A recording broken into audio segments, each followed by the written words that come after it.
Hi guys, welcome back to my channel. It's your girl K.DOLL. If you're new to my channel, thanks for tuning in. Don't forget to hit the subscribe button down below, and if you're a returning subscriber, obviously welcome back to another video. So for today's video, I'm going to be doing a hair tutorial and I'm going to show you how to install a Deepwave frontal wig. So for this video, I'm going to be using a frontal wig sent to me by Ishow Hair. So they sent me the 24 inches Deepwave frontal. So throughout this video, I'm going to show you the initial packaging of the hair, what it looks like, how I installed it, and my makeup on camera for you guys. So I do hope you guys enjoyed this video. If you want to see more tutorials and if you enjoyed this, don't forget to hit the subscribe button and give this video a thumbs up. Follow me on my socials, they'll be in the description box down below.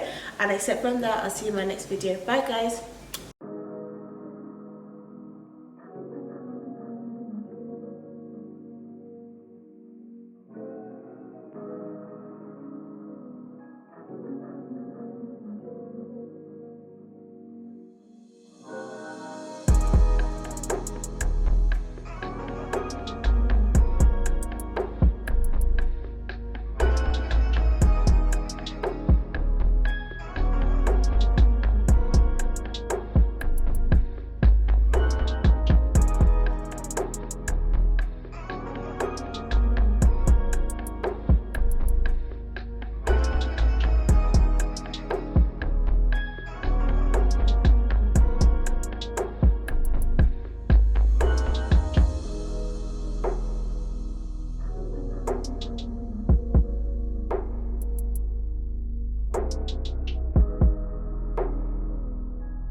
you guys enjoyed this video. Like, share, comment and subscribe, and I'll see you in my next video. Bye.